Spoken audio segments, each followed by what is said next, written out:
Hello and welcome to the National Baseball League, and it's July 4th. Here's the first board for July 3rd recaps. We'll go top to bottom, left to right, and we'll start with the Vancouver Grizzlies and the Utah Raptors. First of a three-game set, the Grizzlies with a 7-3 win over the Utah Raptors. 10 hits. Grizzlies doing a really good job offensively here. They're making contact, they're getting hits. And they're scoring runs. They win this one 7-3 over the Utah Raptors. 7 hits for the Raptors on 3 runs scored. No errors for them either. Grizzlies take the series lead 1-0. We'll see how the rest of it pans out. Going into the second of a 3-game set, the Tampa Bay Titans and the Orlando Sunrise, which game 3 is on its way in just a couple hours. Tune in. We'll see who wins it. Titans win this one 5-4 in a very close matchup. It's really interesting. First one was a really close game. Sunrise wins 7-6. Then the Tampa Bay Titans in another close game. They take this one 5-4. So this is a neck and neck series. Despite in the division, so Orlando's number 1, Tampa Bay's 4th in the division.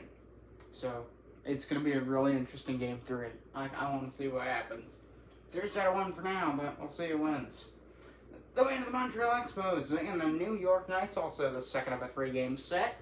Expos unable to respond after the Knights took a 7-6 lead.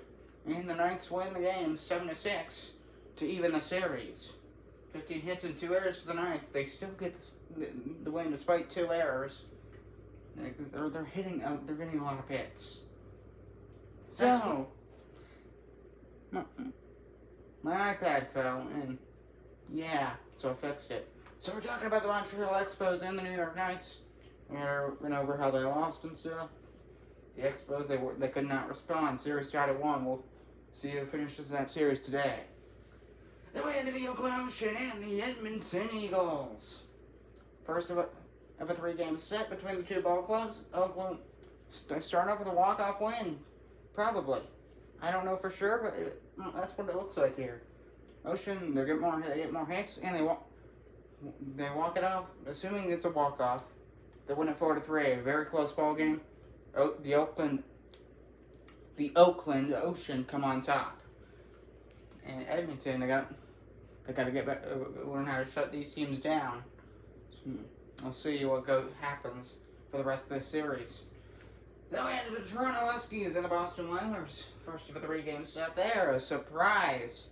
Toronto, they've not had a great season so far. They have not had a great start to this season. First 30 games. It's been rough. But they blow out the Whalers. I think the Whalers just had a bad game. Huskies win 6-2 over the Whalers in Toronto. And they take the series with 1-0, 6 runs, 9 hits, no errors for the Huskies. Whalers just 2 runs on 6 hits. They need to score more runs. I mean, this probably most likely is just a bad game because this team is really good. We'll see how they do in the next 2. So Huskies take the 1-0 series lead, and that's that for that series. Then we head over to across the country. We had to San Diego with the Seals in a close one to take the opening of a game of a 3-game set against the San Francisco Firebirds 4-3. Probably a walk-off win as well for the Firebirds. They need more hits. That is not good. I mean, they're still able to get 3 runs impressively, but they need more. They need to make better contact. They need to get those balls need to get down. And they need to be able to get to the base. Because if you're struggling with hits, I don't know. It's been weird with San Francisco. We'll see how the rest of this series goes. Seals win at 4-3, and they lead you 1-0 in the series. Then we to Columbus after a crazy comeback win in Game 1. They come back and walked it off 11-10. And then this time, almost the same situation. They're down late. They try to rally back, and then Washington shuts the door and they win 6-4. Series tied 1 game apiece. 2 errors for the Aviators. That always hurts. Errors on your infield, that will always hurt. Probably part of the reason they lost this game. Monuments, 6 runs, 12 hits, no errors. The Columbus Aviators, 4 runs, 10 hits, 2 errors. Series tied 1 apiece. Hopefully Columbus can win it. Their start is not. They're the second to last. The last team is the Las Vegas Gamblers. They're not on this board. They're on board number 2. Well, they will be, because I haven't made the board, because I only have 1 board. Because I erase this and then I do board number 2.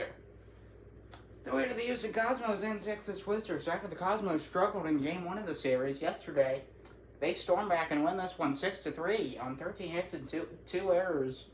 Maybe a little bit of work on their infield, but they're outscoring their mistakes. That's the line to one. But on the inside for the Texas Twisters, after that good defensive performance, they just, it's like they gave up.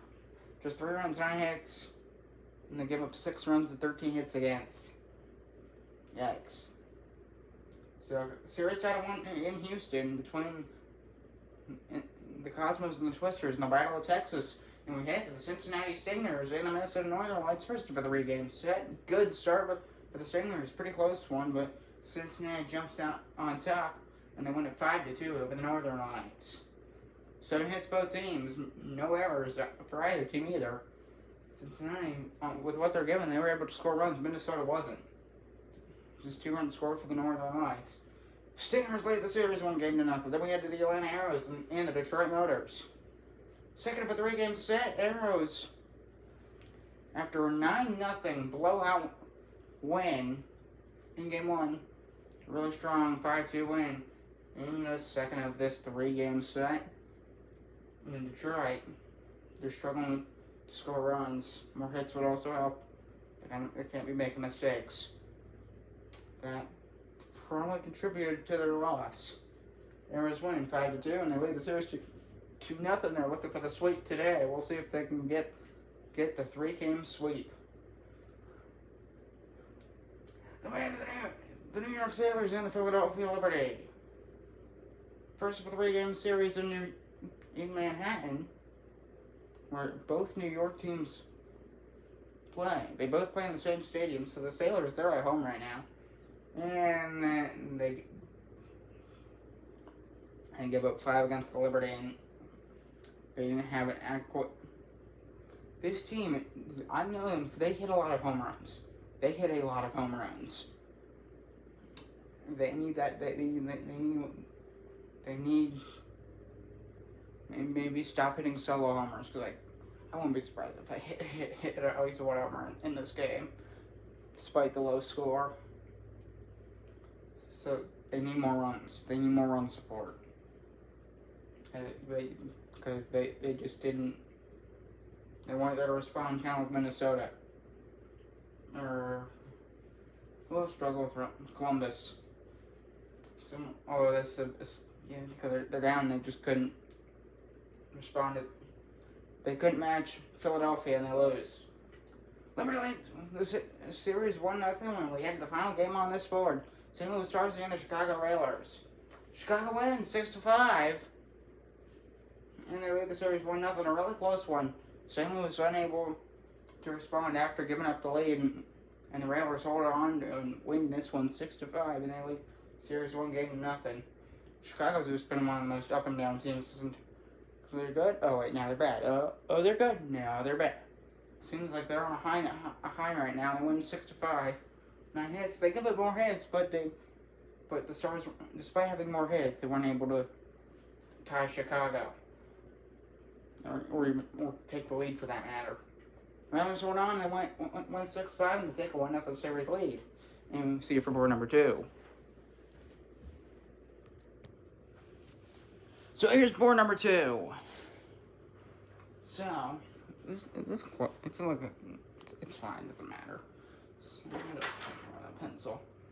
So just the 3 games here on board 2. So we'll start with the Albuquerque Aliens and the Portland Anchors, second of a 3-game set. That's a 2.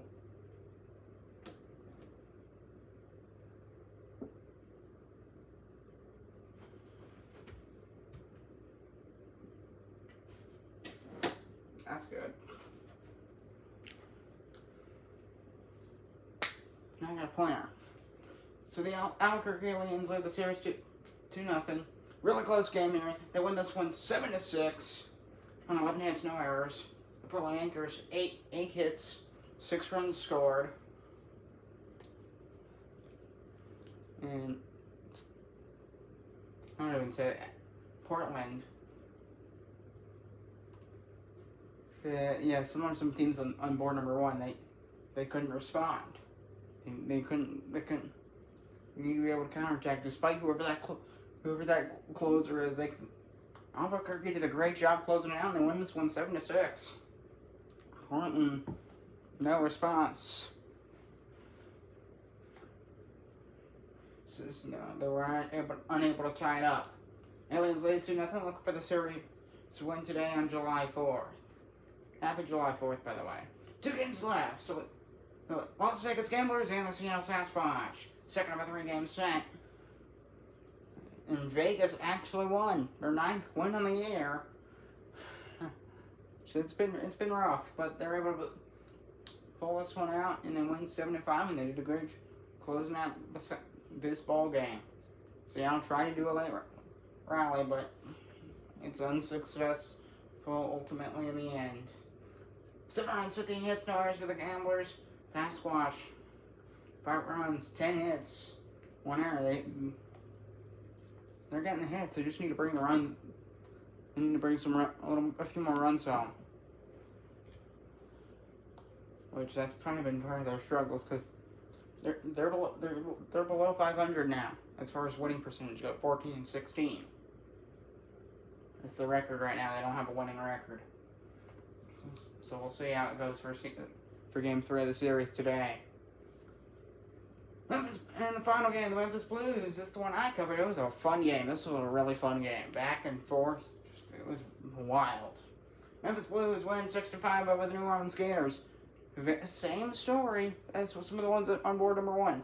Gators could not. They were close, but they weren't actually able to bring runs home. They got runners in the corners, but it didn't actually achieve it. The only results it achieved is adding on to this count. That's all they got in that bottom of the 9th. Unable to bring a run. They had runners in the corners, and then Memphis shut the door, and they went to 6-5. And a good way to start this short 2-game set. To finish their 2-game set today. And that's all I got for you. See ya. Goodbye. The game is soon. Tune in. Go to my hockey channel. That's where it's streamed. And tune in. I'm kidding. But you should watch it. It's going to be fun. See ya.